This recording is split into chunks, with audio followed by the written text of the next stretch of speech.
8.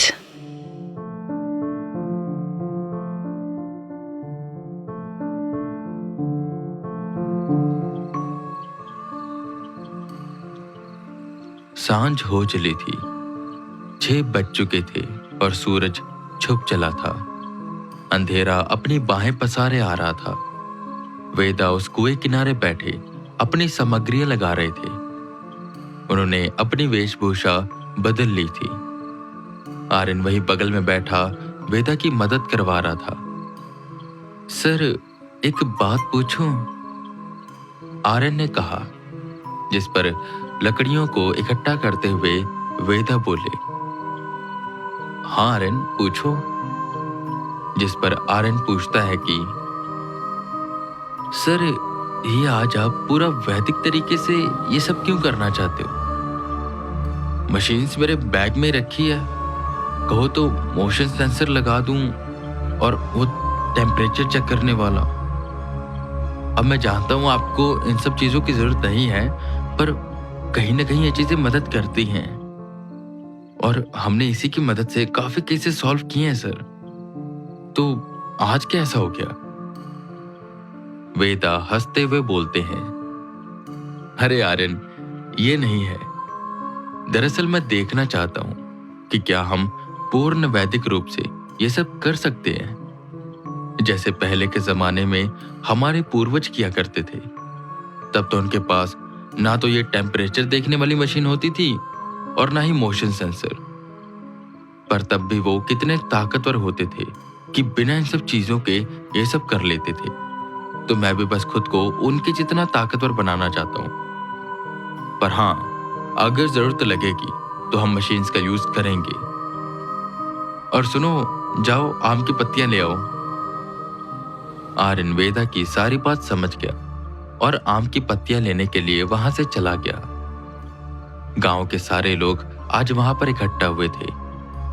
वो घेरा बनाकर वेदा को देख रहे थे। वेदा को ऐसे कपड़ों में देख मुरारी बोला, ए बंसी, वेदा जी को तो देख, एकदम पंडित लग रहे हैं।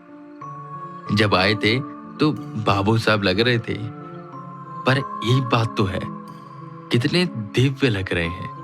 आंखों में स्थिरता, चेहरे पर ये मुस्कान और सादगी। अगर सच बताऊं, मैं लड़की होता ना तो इन पर लट्टू हो जाता। वो हंसने लगे और आज गांव में वेदा ही बात करने का विषय था। हर किसी के जुबान पर वेदा का नाम था। वेदा की शक्तियों को हर कोई देखना चाहता था और कैसे वो उन आत्माओं को कैद करेंगे ये भी। हालांकि वेदा के एक सवाल का जवाब उन्हें अब तक नहीं मिला था कि ये कुआं आखिर खोला किसने और कैसे। पर उनके पास इतना समय भी नहीं था कि वो उसका जवाब ढूंढे। जो जो उन्हें पता होना चाहिए था उन्हें पता लग चुका था। एक तरह से वो उन आत्माओं की मदद ही कर रहे थे। यहां बदले की भावना में जलने से अच्छा था कि वो मुक्त हो जाएं और अपनी दुनिया में चले जाएं। सारी चीजें ठीक से हो रही थी। गुंजा, उसकी माँ और उसकी नानी भी वहां पर आए हुए थे ये सब देखने के लिए, जो ज्यादातर गांव से कटकर रहते थे। हे बिरजू, देख, निर्मला भी आई है आज। पति ना जाने कहां गुलछर्रे उड़ा रहा है और ये खुद को यहां पर विधवा बनाई बैठी है। देख देख, गुंजा भी आई है और उसकी नानी भी। बच कर रही हो, बहुत बोलती हैं वो। वो सब आपस में बातें कर रहे थे। सांझ अंधेरी काली रात में बदलने लगी। सब अपनी लालटेन जलाए वहीं पर बैठ गए। वेदा ने उनको देखा। आप सब यहां पर क्या कर रहे हो?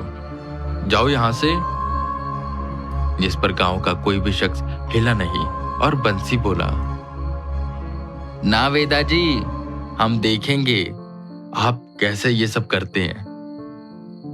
वेदा ने माथे पर हाथ मारा और कहा, अरे भैया, यहां पर कोई टीवी शो नहीं चल रहा। मैं खुद यहां से अभी चला जाऊंगा, क्योंकि वो आत्माएं कहीं अंदर चली गई हैं और वो तभी बाहर आएंगी जब कोई औरत यहाँ पर आएगी, वो भी अकेले। तो हम सबको चलना पड़ेगा यहाँ से। उठो। आर्यन वेदा के पास आते हुए पूछता है, सर आपने बताया नहीं कि कौन बनेगी बलि का बकरा। आप कह रहे थे कोई बाहर की औरत मान जाएगी।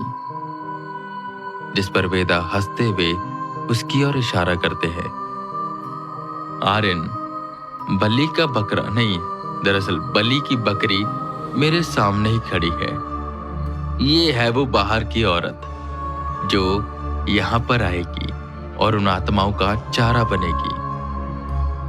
ये सुन आर्यन की आंखें बड़ी हो गई। वेदा ने अपना सारा सामान तैयार कर दिया और वो गांव वालों के साथ काफी दूरी पर जाकर खड़े हो गए। ये देखो आर्यन, टेक्नोलॉजी यूज हो गई ना।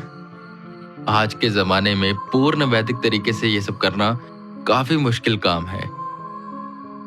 आर्यन को ब्लूटूथ पहनाते हुए वेदा ने कहा। आर्यन, जिसने लाल रंग की साड़ी, हाथ में चूड़ी और पैरों में पायल पहनी हुई थी, घूंघट लिए बस शर्मिंदा था क्योंकि गांव वाले उसे देख देख कर हंस रहे थे। सर ये सब क्या है? आपने मुझे ही औरत बना दिया। ऐसे थोड़ी होता है। वो आत्माएं इतनी बेवकूफ थोड़ी होंगी कि मुझे देखकर आ जाएंगी। सर मैं मर्द हूं। जिस पर वेदा उसे शांत कराते हुए कहते हैं, आर्यन, मुखिया जी ने क्या कहा था? वो पायल की आवाज सुनकर भी आ जाती है। तो मैंने तुम्हें चूड़ियां भी पहना दी हैं और पायल भी। सुनो, ये रहा मटका। इसको कमर पर रखकर ठुमकते हुए कुएं पर जाओ और पानी भरो। पायल चूड़ियां अच्छे से बजाना और जैसे ही कुछ फील हो, कुछ दिखाई दे, तुरंत मुझे बता देना। वैसे तो मैं जैसे खुद भी सेंस करूंगा तुम्हें बता दूंगा। चलो जाओ मेरी चंपा। वेदा हंसने लगी और आर्यन वो खाली मटकी उठा कुएं की ओर जाने लगा। कमर लचका ठुमकते हुए आर्यन कुएं के पास पहुंचा। वेदा ने सभी गांव वालों को समझा दिया कि वो चुप रहे। वेदा वहीं आंखें बंद किए बैठे हुए थे। आर्यन, कुएं में देखो। क्या कुएं में कोई है? ये सुन आर्यन एकदम से डरा और कुएं में देखने लगा, पर कुएं में कोई नहीं था। उसने गहरी सांस ली और कहा, सर यहां पर कोई नहीं है। कि एकदम से वेदा को एनर्जी सेंस हुई। आर्यन ध्यान से, वो आ गई हैं। जैसे ही वेदा ने इतना कहा कि कुएं के अंदर से 5 सर निकले और आर्यन को देखने लगे। सर वो 1 2 सर वो 5 है, 5। वेदा सतर्क हुए और उन्होंने गांव वालों को इशारा कर दिया। आर्यन के हाथ से मटका छूटा और वो भागने की कोशिश करने लगा कि सारे आत्माएं निकलकर आर्यन को खींचने लगी। आर्यन चिल्लाया, जिससे वो आत्माएं एकदम से रुक गई क्योंकि ये आवाज किसी औरत की नहीं, मर्द की थी। उतनी देर में वेदा भागते हुए आए और उन आत्माओं के कुएं में जाने से पहले वेदा ने मंत्र पढ़कर गंगा जल जो वो बनारस से लेकर आए थे उसे उन्होंने कुएं में डाल दिया, जिससे वो 5 औरत की आत्माएं उस कुएं से दूर जाने लगी। गांव वाले ये सब देख रहे थे। वो सब यहां वहां भागने लगी। वेदा ने आर्यन को राख पकड़ाई, जिसे आर्यन भागकर गांव वालों के पास लेकर गया और उन्हें एक जगह पर इकट्ठा करके उसने उस राख से एक घेरा बनाया, जिसके अंदर वो और बाकी के गांव वाले थे। वो एक ऐसा घेरा था जिसके अंदर ये ताकतें उनका कुछ बिगाड़ नहीं सकती थी। वेदा ने लकड़ियों में आग लगाई और अपनी पूजा शुरू कर दी। वो तेजी से मंत्र पढ़ते जा रहे थे, जिस पर वो आत्माएं तड़प रही थी। उनकी तड़प की कोई सीमा नहीं थी। ये है तो आसराई, पर इतनी कमजोर क्यों लग रही है? जरूर कोई एक ऐसी ताकत है जो ज्यादा ताकतवर है, पर वो दिखाई नहीं दे रही। वेदा अभी बस इतना सोच ही रहे थे कि घेरे के अंदर भी एक हलचल होने लगी।